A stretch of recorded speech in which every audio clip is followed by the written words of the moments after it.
باللہ من الشیطان الرجیم بسم اللہ الرحمن الرحیم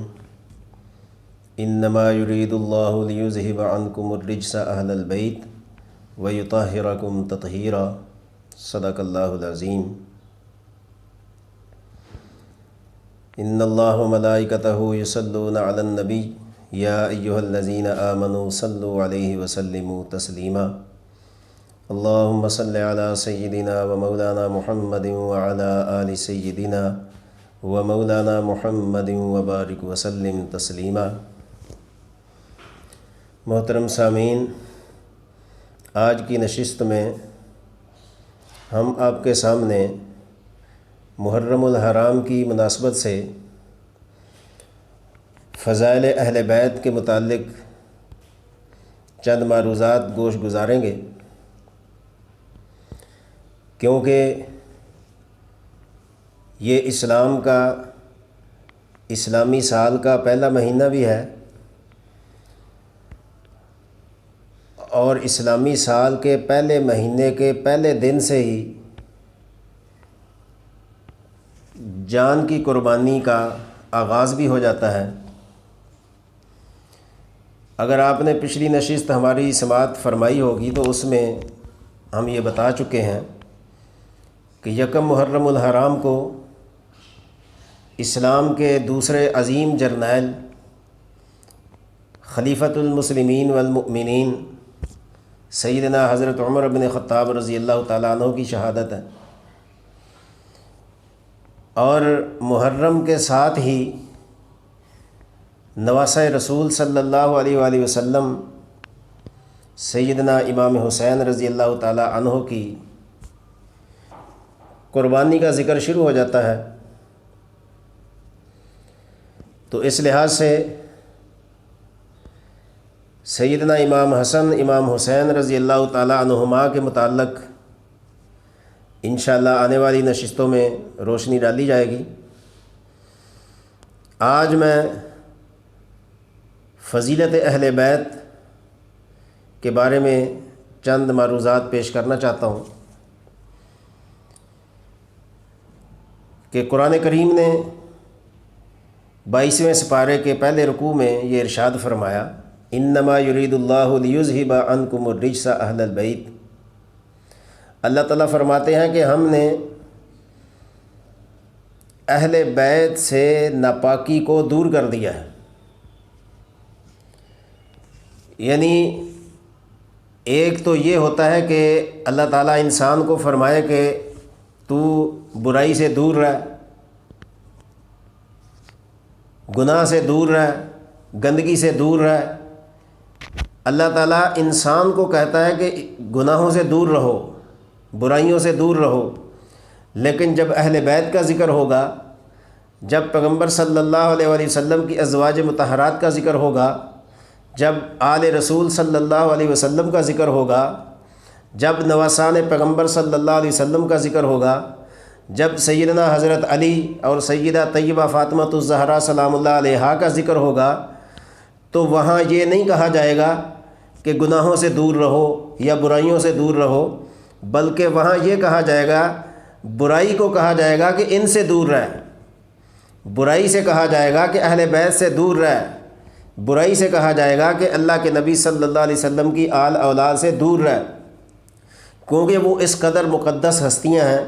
اس قدر ان کے فضائل و مناقب ہیں، اس قدر وہ اللہ کے نزدیک مقبول ہیں، اس قدر وہ اللہ کے نزدیک شان اور عزت رکھتے ہیں، اور انہوں نے اللہ تعالیٰ کو اس انداز سے اور اس شان سے راضی کیا ہے کہ اللہ تعالیٰ نے ان کے متعلق قرآن پاک میں ارشاد فرمایا۔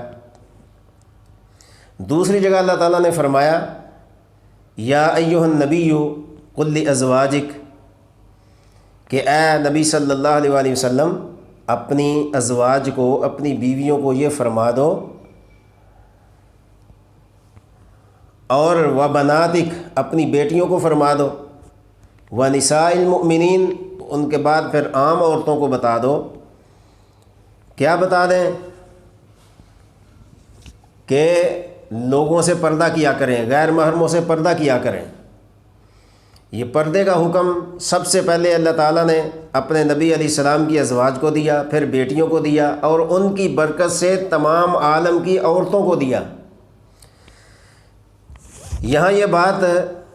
علمی نقطے کے اعتبار سے سمجھنے کی ہے کہ اللہ تعالیٰ نے سب سے پہلے جو اہل بیت کا ذکر کیا ہے وہ نبی کی ازواج مطہرات ہیں، کیونکہ اہل بیت، بیت کہا جاتا ہے گھر کو، اہل کہا جاتا ہے گھر والی کو، تو سب سے پہلے جو اہل بیت کا لفظ جو ہے بولا گیا ہے وہ اہل بیت کے اوپر بولا گیا ہے، نبی کی ازواج پر بولا گیا ہے، نہ کہ پہلے بیٹیوں پر بولا گیا۔ قرآن کریم کی آیت جس طرف توجہ دلا رہی ہے کہ یا ایھا النبی کل ازواجک، اے نبی صلی اللہ علیہ وسلم کل ازواجک، فرما دیں آپ اپنی ازواج کو، تو یہاں تو ازواج کا ذکر ہو رہا ہے نا، پہلے بیٹیوں کا بعد میں ذکر ہو رہا ہے، کل ازواجک و بناتک، بیویوں کے بعد بیٹیوں کا ذکر ہے، اور بیٹیوں کے بعد ونساء المؤمنین، عام عورتوں کا ذکر ہے، دنیا والی عورتوں کا ذکر ہے، قیامت تک آنے والی عورتوں کا ذکر ہے۔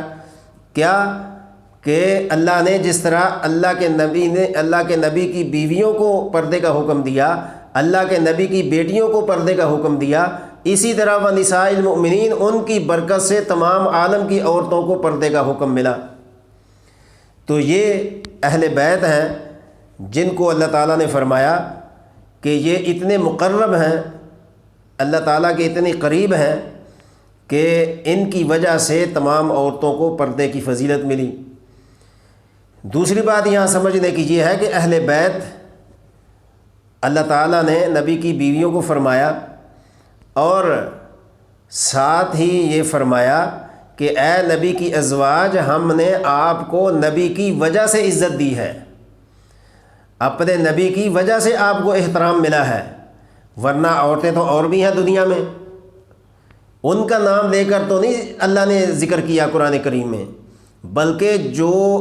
عورتیں جو ازواج مطہرات اللہ کے نبی کے عقد میں آ چکی ہیں ان کو فرمایا گیا ہے کہ کلی ازواجک، تو ان کا مقام اور مرتبہ اس قدر بلند و بالا ہے، اس قدر اعلیٰ و اعلیٰ ہے کہ اللہ تعالیٰ نے ان کا ذکر قرآن کریم میں فرما دیا کہ تم نبی کی ازواج ہو، اور نبی کی ازواج ہونے کے ناطے سے آپ دنیا کی طرف رغبت نہ کریں، آپ دنیا کا لالچ نہ کریں، ہم نے آپ سے دنیا کو دور کر دیا ہے۔ یہی وجہ ہے کہ ازواج مطہرات سلام اللہ علیہن اجمعین ہر بات میں اللہ کے نبی صلی اللہ علیہ وسلم کے ساتھ مشورے سے چلتی تھیں، جو آقا دو عالم صلی اللہ علیہ وسلم فرماتے تھے وہی آپ کرتی تھیں۔ تو اس لحاظ سے اللہ تعالیٰ نے نبی کی وجہ سے نبی کی ازواج کو عزت بخشی، نبی کی اہل بیت کو عزت بخشی، نبی کی بیویوں کو عزت بخشی، نبی کی بیٹیوں کو عزت بخشی، اور اس کے بعد تمام عالم کی عورتوں کو عزت بخشی۔ تو اس لحاظ سے علامہ ابن کثیر رحمۃ اللہ علیہ نے تفسیر ابن کثیر کے اندر یہ بات بڑی واضح کر کے لکھی ہے کہ اہل بیت سے سب سے پہلے جو مراد ہے وہ نبی صلی اللہ علیہ وسلم کی ازواج مطہرات ہیں، اور اس کے بعد نبی صلی اللہ علیہ وسلم کی بنات مطہرات ہیں، یعنی بیٹیاں ہیں۔ اور ایک بڑی واضح حدیث جو عام طور پر بیان کی جاتی ہے، اس میں کوئی شک نہیں ہے کہ رسالت مآب صلی اللہ علیہ وآلہ وسلم سیدہ طیبہ فاطمہ الزہرا سلام اللہ علیہا کے گھر تشریف لے جاتے تھے، تو وہاں جا کر آپ صلی اللہ علیہ وسلم نے سیدنا امام حسن، امام حسین اور سیدہ طیبہ فاطمہ سلام اللہ علیہا اور حضرت علی رضی اللہ تعالیٰ عنہ، ان چار کے اوپر اپنی چادر تطہیر کو ڈال کر یہ ارشاد فرمایا کہ یا اللہ یہ میرے اہل بیت ہیں، میں ان سے راضی ہوں، تو بھی ان سے راضی ہو جا۔ تو یہاں بہت سارے لوگ اس غلط فہمی کا شکار ہیں کہ اہل بیت تو آپ نے حضرت علی، حضرت فاطمہ اور حضرت امام حسن، امام حسین رضی اللہ عنہم اجمعین کو فرمایا۔ تو میں یہاں یہ نقطہ علمی طور پر آپ کو بتانا چاہتا ہوں کہ پہلے والد یا والدہ ہوتے ہیں یا پہلے بیٹے اور بیٹیاں ہوتی ہیں؟ سب سے پہلے تو والدین کا وجود ہونا ضروری ہے نا، اس کے بعد اولاد کا وجود ہوگا۔ تو اسی لحاظ سے اللہ تعالیٰ نے سب سے پہلے تو اہل بیت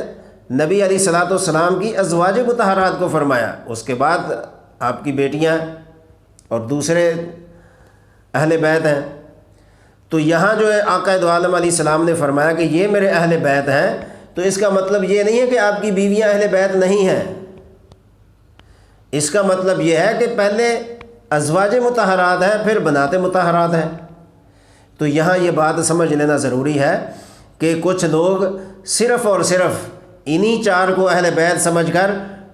آقا دو عالم علیہ الصلاۃ والسلام کی تمام ازواج مطہرات کا انکار کرنے کا ارتکاب کر رہے ہیں۔ ان کے لیے یہ ضروری نہیں ہے، اور ان کے ایمان کے لیے یہ گویا کہ اچھا نہیں ہے کہ نبی علیہ الصلاۃ والسلام کی ازواج کا تو انکار کریں اور بیٹیوں کا اقرار کریں۔ اور پھر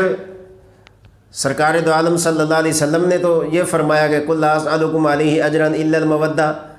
کہ اے دنیا کے لوگوں، میں آپ سے کسی چیز کا سوال نہیں کرتا، کسی چیز کا اجر نہیں مانگتا، اجر دینے والی ذات تو اللہ کی ذات ہے،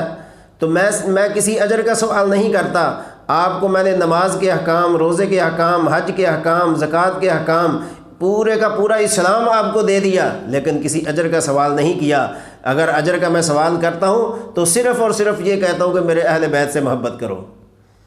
یہی آپ کی محبت ہے، اور محبت سے بڑھ کر مودت کرو۔ اور سرکار دو عالم صلی اللہ علیہ وسلم نے فرمایا کہ میرے اہل بیت کی مثال کشتی نوح کی طرح ہے، کہ نوح علیہ الصلاۃ والسلام کو اللہ تعالیٰ نے فرمایا کہ کشتی بناؤ، کشتی بنائی، پھر فرمایا جو آپ کے اوپر ایمان لانے والے ہیں ان کو اس میں سوار کرو۔ اب جو اس میں سوار ہو گئے وہ نجات پا گئے، جنہوں نے سوار ہونے کا شرف نہیں پایا وہ ذلیل و خوار ہو گئے، غرق ہو گئے، طوفان نوح میں ہلاک ہو گئے۔ تو یہاں جو کشتی نوح کی مثال دی جا رہی ہے، اس کا مطلب یہ ہے کہ اہل بیت اعظام سلام اللہ علیہن اجمعین جو ہیں وہ کشتی نوح کی طرح ہیں۔ مطلب یہ کہ ان پر ایمان لانا اتنا ضروری ہے کہ جتنا کہ کشتی نوح میں سوار ہونا ضروری تھا، بلکہ اس سے بھی زیادہ۔ تو کشتی نوح علیہ الصلاۃ والسلام کے ساتھ مثال جو تعبیر کی ہے یہ کہ کشتی میں محبت اہل بیت کی کشتی میں سوار ہو جاؤ۔ اور صحابہ کے بارے میں اللہ تعالیٰ نے فرمایا کہ وہ ستارے ہیں، اصحابی کالنجوم، کہ وہ ستارے ہیں جیسے آسمان کے اوپر ستارے ہوتے ہیں۔ تو اہل بیت کو نوح علیہ السلام کی کشتی سے تشبیہ دی، صحابہ کو آسمان کے ستاروں سے تشبیہ دی، اور ہم تو زمین پر رہتے ہیں، تو ہمارا تعلق نہ کشتی کے ساتھ ہے، چونکہ کشتی کا تعلق پانی سے ہے، اور صحابہ علیہم الرضوان کو ستاروں سے تشبیہ دی، ستارے آسمان پر ہوتے ہیں۔ تو اس کا کیا پھر مطلب سمجھا جائے گا؟ وہ یہ سمجھنے کی بات ہے کہ جب کشتی پانی میں چلتی ہے تو ظاہر ہے کہ پانی کے اندر تو اندھیرا ہوتا ہے، راستہ تلاش کرنا بڑا مشکل ہے، تو راستہ تلاش کہاں سے کیا جائے گا؟ وہ صحابہ کی روشنی سے کیا جائے گا، کیونکہ صحابہ ستارے ہیں۔ اور رسالت مآب صلی اللہ علیہ وسلم نے فرمایا کہ آج میں نبوت کا سورج زمین پر موجود ہوں، اس لیے آپ کو میرے ستاروں کی قدر نہیں ہے کہ یہ ستارے کیسے ہیں۔ جب یہ نبوت کا سورج دنیا سے غروب ہو جائے گا پھر آپ کو سمجھ آئے گی کہ ستارے کیا چیز ہیں۔ سورج کے ہوتے ہوئے دن کو، ظاہر ہے کوئی بے وقوف ہی ہوگا جو دن کو کہے گا کہ مجھے ستارے نظر آ رہے ہیں۔ دن کو تو سورج نظر آتا ہے، اور سورج کی موجودگی میں چاند بھی مدھم ہو جاتا ہے، ستارے بھی ختم ہو جاتے ہیں، تو سورج کی موجودگی میں تو کوئی چیز نظر نہیں آتی۔ اس لیے جب تک امام الانبیاء صلی اللہ علیہ وسلم دنیا پر موجود رہے، گویا کہ وہ نبوت کا سورج تھے، نبوت کے سورج کی موجودگی میں ستارے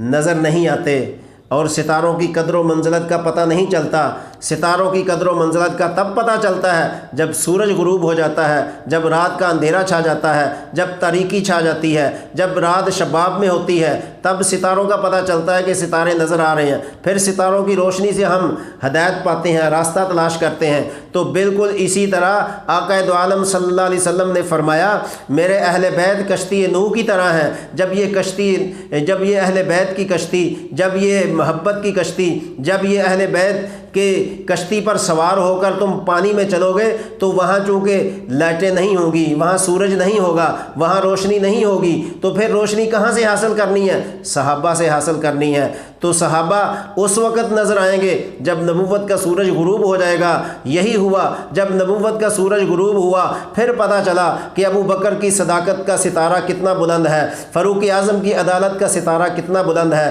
عثمان غنی ذی النورین کی گویا کہ حیا کا ستارہ کتنا بلند ہے، علی حیدر کرار کے شجاعت اور قضات کا ستارہ کتنا بلند ہے، طلحہ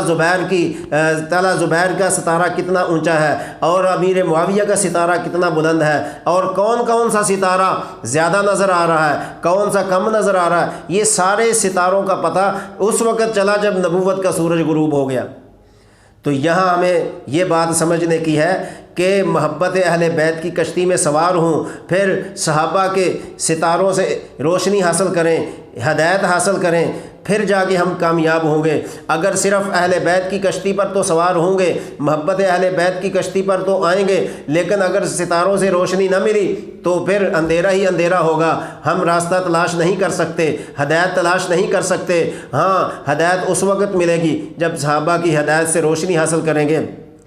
اور اگر اہل بیت کی کشتی پہ سوار نہ ہوئے، صرف ہم کہیں کہ صحابہ کی روشنی سے ہدایت تلاش کریں تو یہ بھی ناممکن ہے۔ صرف صحابہ کے روشنی سے ہدایت نہیں مل سکتی، صرف اہل بیت کی کشتی میں سوار ہونے سے ہدایت نہیں ملتی۔ ہدایت تب ملے گی جب محبت اہل بیت کی کشتی پر بھی سوار ہوں گے اور صحابہ پر مکمل ایمان ہونے کے ساتھ ساتھ ان ستاروں سے روشنی بھی حاصل کریں گے۔ انشاءاللہ جب ہم یہ کام کریں گے پھر ہدایت ہمارے لیے مشکل نہیں، پھر مکمل ہدایت ملے گی۔ آج ایسے لوگ موجود ہیں جو محبت اہل بیت کی کشتی پر تو سوار ہونے کا دعویٰ کرتے ہیں، لیکن صحابہ کے ستارے ہونے سے روشنی حاصل نہیں کرتے، ہدایت حاصل نہیں کرتے۔ ان کے لیے میں یہ کہنا چاہتا ہوں کہ آپ حضرت فاطمہ سلام اللہ علیہا، امام حسن، امام حسین، حضرت علی رضی اللہ عنہم، ان سب پر ان کا نام لے کر تو زندگی گزارتے ہو، ان کا نام لے کر ان کو اہل بیت کہتے ہو، کیا ان کی آڑ میں، کیا اولاد کی محبت میں ان کے والدین کا انکار کیا جاتا ہے؟ کیا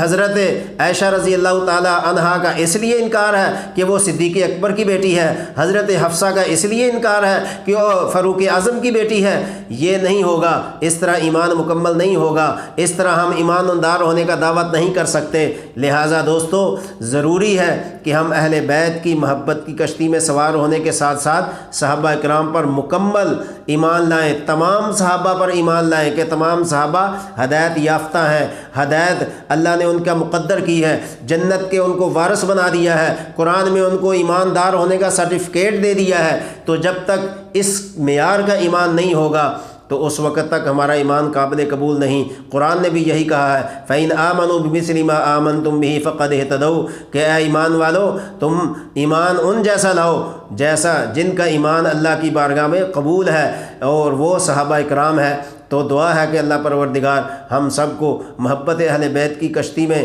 سوار ہونے کے ساتھ ساتھ صحابہ علیہم الرضوان کے جو ستارے ہیں ان سے راستہ ہدایت تلاش کرنے کی توفیق بخشے۔ وما علینا الا البلاغ۔